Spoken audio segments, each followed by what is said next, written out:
November is just around the corner, and that means the 16th Annual National Podcast Post Month is fast approaching.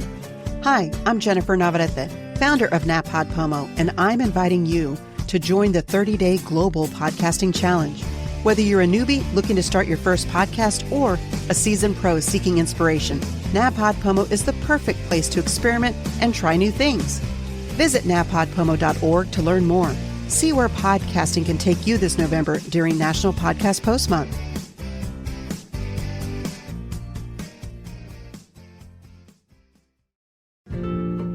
Mission Hope. Inspirational stories of faith and triumph. Life's many upheavals, sharp curves, twists and turns, the challenging circumstances coming right at you, are non-stop. The inner wars within are outside your control and feel overwhelming. You feel alone, and the seemingly endless battles rage on. You feel like you have lost all hope and faith, questioning, why me? Why now? How can I handle another blow? The answers you're seeking are in this collection of 20 uplifting stories in this book. Within its golden pages, from the deep confines of their hearts and souls, these extraordinary authors have opened up and are here to assist you in navigating the deep, daunting, and dark waters that you are facing. Each story is unique in its experience, but similar in the fact that through everything presented to them in life, these authors have found the way back to success, peace, and joy through hope and faith. These authors have turned tragedy into tranquility once again. Now, they are here to empower you to shift from what once was fear and failure into the future of your dreams. They offer as a gift to you the freedom to choose your destiny. Now, it's time to turn the key and walk through the door. Hear from the authors themselves as they share their journey and story with you, here on Living the Next Chapter. Okay, everyone, welcome back to Living the Next Chapter. We are looking at round 2 of Shar Murphy's book, and I get to talk to amazing authors for book 2. I love being a part of this process and be a little bit of the behind the scenes of getting this book into the world. I have a great guest coming back for round 2. Brad is back again, and he's written another chapter with Shar, and I'm excited to have Brad back on the podcast. We had a great conversation for book 1. Here we are again for book 2. It's great to see Brad on my screen. Brad, welcome back to Living the Next Chapter. Oh, it's nice to be here again. You know, it's funny to be back and be able to see a dear friend again and be able to go ahead and talk about an amazing compilation of authors and stories. And, you know, I think it talks from the heart. I think that's so vital today. And we just chatted for a little bit before we hit record, and I already feel like inspired just by a pre-chat before we even hit start. So I love the fact that I get a chance to interact with you again. It's exciting for me. It's got to be exciting for you as well to be back for book 2. Oh, absolutely. Yeah, right? Absolutely. Yeah. So absolutely. When did you know you were part of book 2? Did you know back in book 1 or? I actually did know that I was going to be part of that. You know, Shar and I talked about that a great deal. Okay. And she said, are you going to commit to the next book? And I said, absolutely. I said, I'd love to go ahead and do that. And she talked about, well, it's going to be about faith. And she goes, do you have a story? I'm like, yeah, I have a really good story. I think that people are going to be able to relate to. I love it. And this round, too, I've heard from the other authors that there's a good sense of community happening within the group of authors where you have access to each other and you're doing life together. There's a chat feature that she set up for all of you. And can you talk a little bit about the community around book 2 now? Yes, you know, it really is amazing to be able to share with the co-authors of this really amazing series. They're very different, but yet we all have that same heart for looking at life and be able to bring things to color, be able to color in the lines. I think people end up looking at the sketches, and then when we end up speaking to one another, we're there to encourage one another. And I think that that's one of the things that for this group is really special. And to have a conductor or maestro, when you end up taking a look at either an orchestra or a singing group, you have that one person that's really drawing and being able to identify the great collection of individuals to being able to bring a vision to work. Shar has done that masterfully. Yeah. She has a gift, for sure. Tell me a little bit about your chapter. What's the title of your chapter for this book? Well, it's funny you should mention that because my brain actually went blank. See, It did there you because go. so hey, listen, I look at it is nobody is perfect, but I can end up pulling that up. It's called Discovering the Path to Joy Through Faith. Nice. And I think that what ends up happening often, and I could do a quick plug. Yeah. Get the book if they There can you see go. it. Look at it right there. Yep. So great book, great compilation of individuals. How do you want me to go ahead and start and lead into that? I want to know, when you said Shar asked you if you had something you could write about in regards to faith, it sounds like you were immediately, something came to mind. And again, we chatted a little bit, but I'd love to first let's start with your definition of faith, because I've heard different definitions from the author's perspective, which is interesting. Where does your definition lie when we talk faith? Well, for me, from a spiritual standpoint, I have a very deep faith in Jesus Christ as my Lord and Savior. Good. There's a lot of people that are out there may turn off from at this particular point. And I get that. And I was a lot of those same type of people. But when you start seeing something that's even greater than you, whatever your definition might be, you have to take a look at something that is greater than yourself. And for me, I know where that greatness, is present from and how that got there. So for me, I know what that is and how that shapes me. Even though that there's been times when people's faith and trust have been shaken, I think what ends up happening is during that time, you see things that are proven. It's very similar to, for a jeweler that's doing some very hot refinement of different alloys and silver and gold. They'll melt it and they'll have that stuff that's ended up coming off. And it's like, okay, I got to pull off the dross in order to get the very best, to be able to get that highest purity.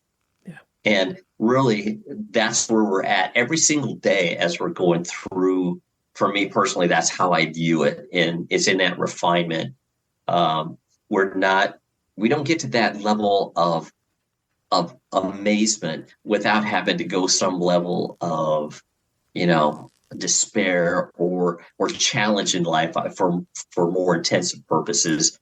I've seen that many, many times. I saw that as a result of the loss of my dad, the loss of relationships, the loss of, my daughter. So each one of those is, people say, how are you able to go ahead and deal with that? The only way that I've been able to handle things, sometimes not real well, because I didn't allow the greater to come in and help me. Right. And when we look back at the book one as well, that was a great conversation, and you definitely took us for a journey in book one. Was it difficult to sit down and write book two, or did it just kind of flow? It's funny. Initially, I said, okay, what am I going to end up writing about? But I really knew. I knew ahead of time. And I had this absolutely amazing woman in my life that,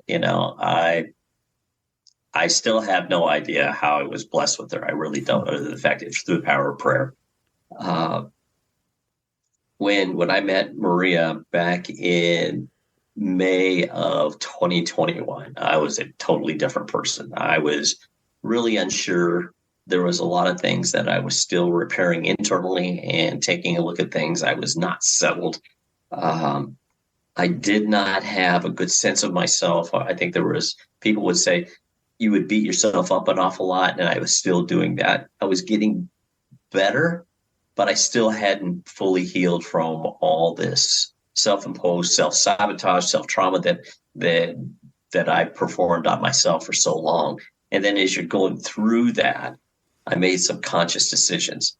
When I first met her, I thought to myself, here's this beautiful woman that I meet in a restaurant. And I just look at her, I'm just like, I kid you not, my jaw just dropped, and my thought is, she is way too elegant for me. And I'm thinking, I'm talking to her, and I'm trying to place the accent. And, for me, I'm thinking, well, beautiful Latina. And I'm just like, is that Spanish? Not knowing that the main language in Brazil was Portuguese. Yeah. But we were able to have a great conversation and a time together, and we parted. It was her birthday not too long before that, so I got her some flowers, and I got her a coffee cup. So just reminding of our meeting to have coffee. And it wasn't too much longer after that. It was really the next day, and I'm like, I'm just not. I'm not feeling in alignment with myself. I'm not feeling that I'm ready for any type of relationship whatsoever. And so I just told her, I said, I'm just not ready yet. I'm sorry, but I'm just not ready to continue dating. So at that particular point, I really stopped dating altogether. I stopped utilizing alcohol as a numbing agent too, for that matter. I mean, someone said, would you have a problem? I said, no, I just didn't want it in my life. And I just stopped. I just don't anymore. It's just not something that's present. But during that time frame, as I'm looking at these aspects of my life and what did I want to do? Who do I want to be? What are the things that I want to be known for me personally? And it's not for validation for anybody else. It's how am I going to make an impact for somebody else? And what are the things that I need to do? At that particular time, it was just saying, I've been living for self for so long that I really needed to re-engage with that component of my life that was probably more important than anything else. That was my faith, and looking at how do I become more. And it's not more from the standpoint of wealth or materialism or any of those other things. It's how do I make an impact in the world for good and still be able to do the things that are meaningful. And how I found that out really was words. And as I started exploring different aspects of my personality and things that I wanted to deal with and how do I want to approach it, I started looking at aspects of leaving the United States. So I went and talked to my boss about, hey, I've been working quite a bit lately and you're real happy with my work. And he says, absolutely. And I said, I'm thinking about doing 100% remote. How would you feel about that? He goes, I have no problem with that. I says, how would you feel about me doing it remote, but not in the United States?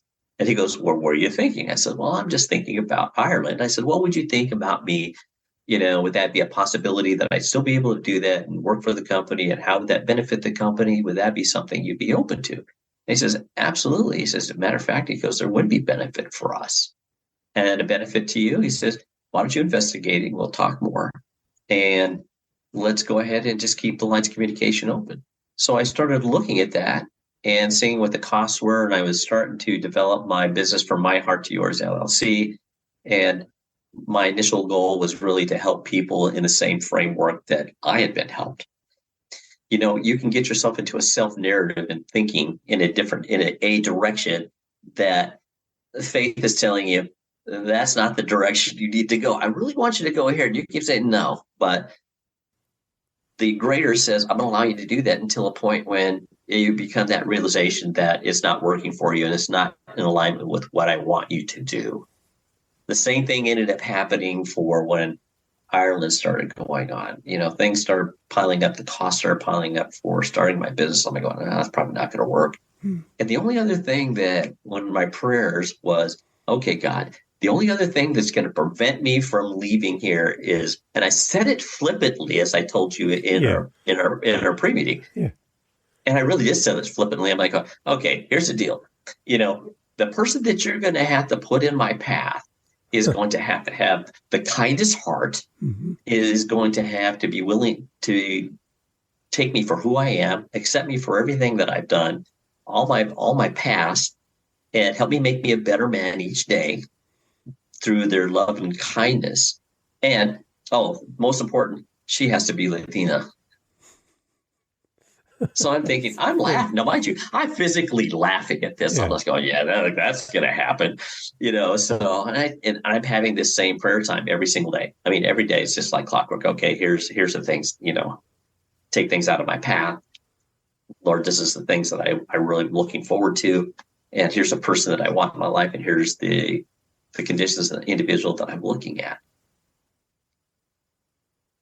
Right around mid to end of October, I'm, it's almost where you can end up having that deep sense that there's somebody in the room with you, but there's nobody there. And I hear this, and as I'm in prayer, my eyes are closed, and I'm just in prayer, and I just have my candle going. And so I have this, not only do I have this, mindset, and I'm listening to my breathing, and I can hear the candle cracking and some music going on in the background. All of a sudden, it's almost an audible voice saying, "I've already introduced you to her." And I'm like, wow. And the hairs on my arms and the back of my neck, they just kind of just do all this. And I'm like, what? And right now, I kid you not, right on the back of my neck, right now, I'm getting goosebumps in on me right now. So I'm just thinking, no, that can't be. There's just no way. So I kept it up, and I'm like, I didn't want to say the name. I didn't want to say the name. I said, there's just no way. That can't be right. Nope. No, can't be right. So I said, Lord, you got to be wrong. Yeah. And right around, it was a couple of weeks later, and I just said, okay, I'm just going to, because I can't get it out of my head. And the only way that I can address those things is to address them verbally some way. So I still had Maria's phone number. So I just said, rather than talking to her, I'm just going to text her. So I just texted her, hey, listen, I know we haven't talked in a long time, but I would really like to establish a friendship. Would you be open to have coffee with me? I'll absolutely understand if you want to have nothing to do with me. And I left it at that. It was a little while later, I get a text message back from her. Why? You haven't talked to me in months. Why do you want to talk to me now? And I just told her, I said, you have been on my mind an awful lot. You've been in my prayers. And I just wasn't ready back then. There was things that I was just dealing with, and I wasn't ready for someone like you. And I didn't want to be in that position where, because I wasn't ready, because of the things I was dealing with, I didn't want them affecting you either. Yeah. So she says, well, I'm going to Brazil, which is her home country. And she's a dual citizen. And she says, well, I'm not going to be back until, I think she said December 3rd or the 4th. I said, okay. And she goes, and I'm not taking my phone either. And I said, okay. And I just remember, the next morning, I know she was getting ready to depart to go to the airport. And I just texted her very briefly. I said, I just wanted to tell you, make sure you have a good time when you're with your family and enjoy. Look forward to hearing from you when you get home. That was it. I didn't do the, over texting. So when she got back home, she'd have a million texts from me every day. I'm just saying, no, I'm not doing that. That's not the person that I wanted to be. But I do say that the day that she did come back, I sent her a text message that says, welcome home. I hope you had a great time with your family. Yeah. Look forward to hearing from you. I want to say it was either that day or maybe the next. And she said, are you Catholic? And I said, no. And she goes, but would you be willing to meet me at my church and spend time with me? I said, absolutely. So I remember going in, and I saw her, gave her a hug, and I've forgotten how demure she was. She's very tiny. She's only about 5'2". I'm 5'9". And as we're sitting in church in the pew, I just remember holding her hand. And for those that watch the movie Sleepless in Seattle, at the end with Tom Hanks, picks up the character's Annie's hand, and he just looks at it. He goes, it's just like home. And that's the way it felt like home. We left after that. She said, just leave your car. We're going to, I want to take you around. And she drove me by the house where she lived at here in the Detroit area. And it was just like, wow, that's huge. And so we drove around, and, we found there was a lot of things that were closed during that time. And I was just like, going, man, the place I wanted to take her to was this little coffee shop, and it was called Eos. And it's at that particular time, I didn't know it, but it's like, a couple miles from my house. So we stopped there. We had coffee, and we got something to eat. And I just shared with her everything. I didn't leave anything out. I said, I'm going to be totally transparent, because I just lean into my core values. That was one of them was transparency and integrity, and the other one was just quality time. So I just wanted to be present for her and with her. And by telling her all of my history, I sat back and I said, okay, God, I'm going out in faith. Yeah. And I'm just going to go ahead and share the good, the bad, and the ugly and see what happens. So I sat there after I told her everything. And she just looked at me for a minute and smiled the way she does, reached over and held my hand. She says, thank you for telling me. You know, Bradley, there is no one that's perfect. You're a good man that made mistakes. And there's nothing I need to tell you that's going to do anything except for us to be good to one another. And that started a magical journey that has transpired for the last over 2 years. And Maria is no longer my girlfriend.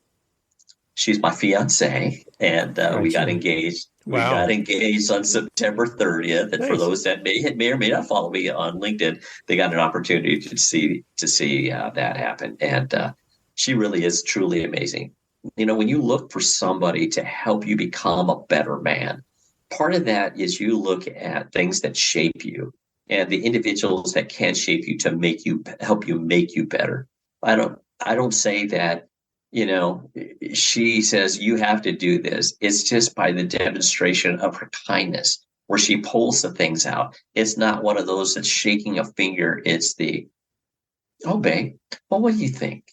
And it's the sweetness, it's the kindness, and how she ends up doing it is very, very important, you know. And she asks me things if I'm getting frustrated. She goes, baby, why don't we just talk about gratitude and be grateful for the things that are going on rather than being louder. Just look at things and just be grateful for the things that you have. And it was never one of those things that was never demeaning. So when you look at those aspects, you know, I just see faith being put in practice every single day, and having those instances where you actually look at that. And then our faith was truly tested. And in December of the very first year we had met, we're having our very first family dinner. And I remember her daughter saying something to both of us. And I just told her, I said, well, I'm not going anywhere. Because I was committed at that particular point. I'm like, well, you know, when I look at that gift that God had given me, I look at it very differently than anything else that I've ever been presented. So I look at that as something for me, is very sacred, is a great relationship. So we just had a wonderful time. She ended up going to Brazil once again after that. And that was hard. We talked every single day. We still do a lot of the same type of things, even if we're not together. I send her a love note every morning. And if she's at the house, you know, it's bon dia, mi amor, mi compañera y mi corazón, and start the day with coffee and hugs and kisses, and to be able to, you know, enjoy our day and spending time with one another, really investing time. And October of last year, you know, she was complaining about, you know, having some pain, and went to go see the doctor. And she got diagnosed with colorectal cancer. And that was, you know, you're just like going, I just went to prayer and I said, God, I know that you didn't provide this opportunity for me to take it away so soon, because I lost my dad from cancer. And my mom was a breast cancer survivor, and to be faced with this again, it's just like, I just went into prayer immediately. And it's a peace that then just washed over at that particular point.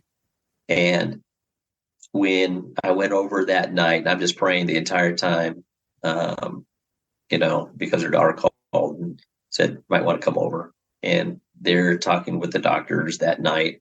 And I just remember, you know, just letting them all know, I'm not going anywhere. I said the same thing that I said the very first Christmas, I'm not going anywhere. And I just remember your daughter saying, well, we're going to see. I was like, well, Danny, trust me, I'm not going anywhere. So we, you know, every day was just being prayerful and singing alongside her, And we just kept on doing a lot of the same type of things. I have a nutrition and fitness coach, and I was just really focused in on making sure that she had good nutrition every day, making sure she eat protein, making sure she's eating well, keeping her strength up as she's going through this really huge battery of radio and chemotherapy. I mean, it was brutal. I mean, she was doing radiation therapy in the morning, then chemo in the afternoon. And for a while there, I mean, it was a lot. And then after she lost her hair, I think that was one of the things she was concerned about. I just told her, I love bald women. I said, that's, but it's just amazing to see that transition. I was with her on her very last treatment, and it was a long day. We were there all day. And it just so happened that the same nurse that had been there at the very beginning, he was there again. I remember her ringing the bell, and that was special. And she is just amazing. So when I look at faith, and to be able to have that level of faith restored really speaks volumes to demonstration of faith. Now, does everybody have that same thing with the great outcome? No. But it's just in that time of peace. For me, staying in that state has enabled me to really see a lot of different things. One, I have an amazing new family that I just love and adore. They're great. I have a great new church family. It's here in the local area, there's a Brazilian Christian church. So when we go to our church, it's all in Portuguese. So for me, it's just, I'm fully immersed. And by the way, anybody asks, I study Portuguese every day, and I've been doing it for over a year. It's becoming a little bit easier. I still struggle with some things, but I'm getting better, but part of it is the fact of just somebody say, why would I do that? And I'm like, why wouldn't I? You get these amazing gifts. And someone asked me once, well, what would your faith be like if something different happened?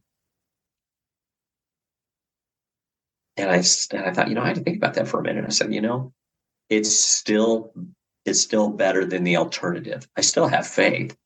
It's still there. Sometimes the answer is no.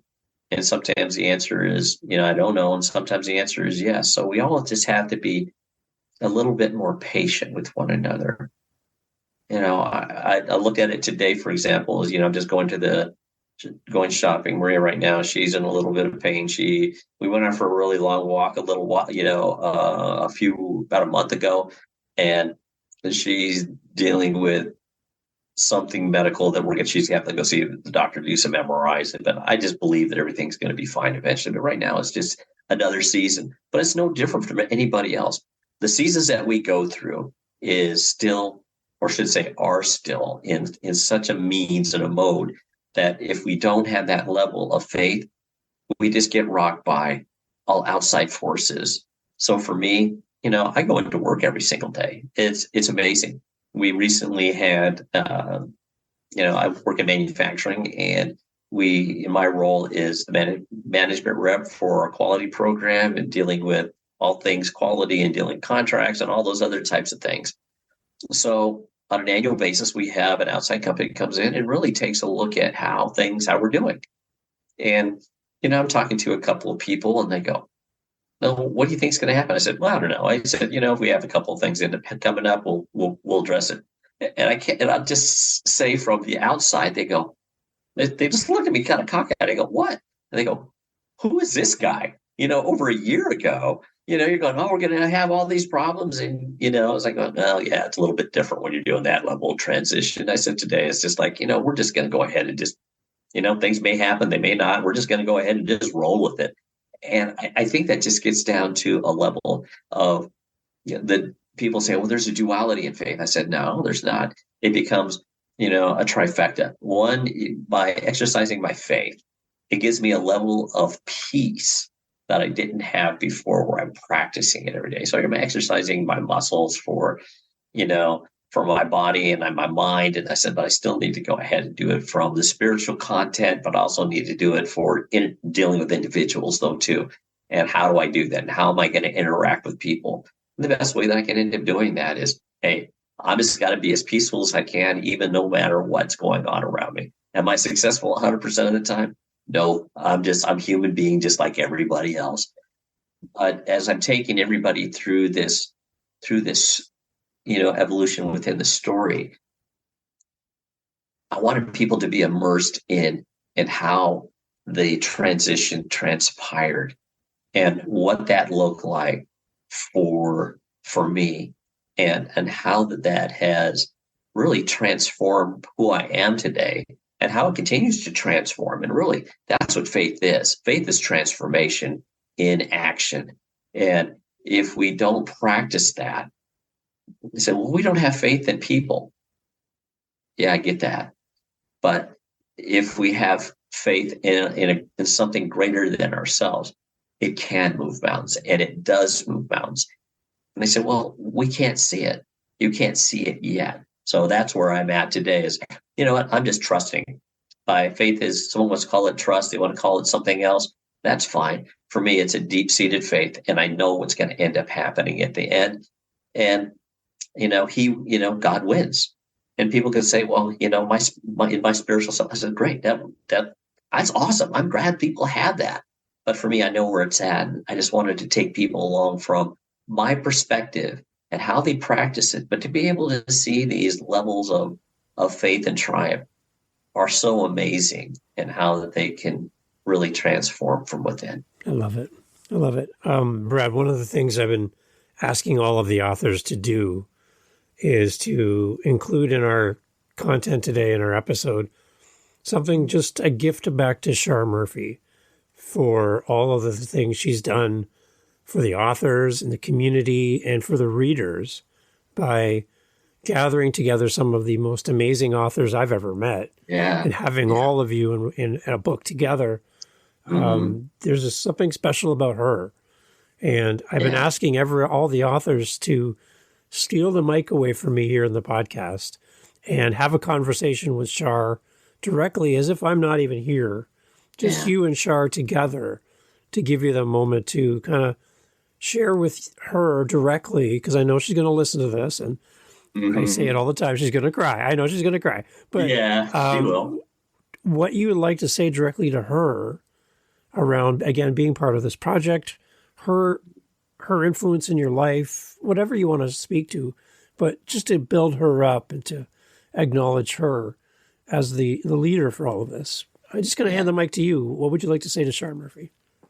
Well, thank you. I appreciate that opportunity. Char, what an absolute gem of an individual and woman that you are. And I don't say that lightly. When you end up taking a look at things in life, especially in anything, and I'm a musically inclined individual. So when you have a symphony of these individuals that you have brought together, and that is amazing to be able to identify all these individuals all under one book, one series of books, to me is just, I'm amazed at how you ended doing it.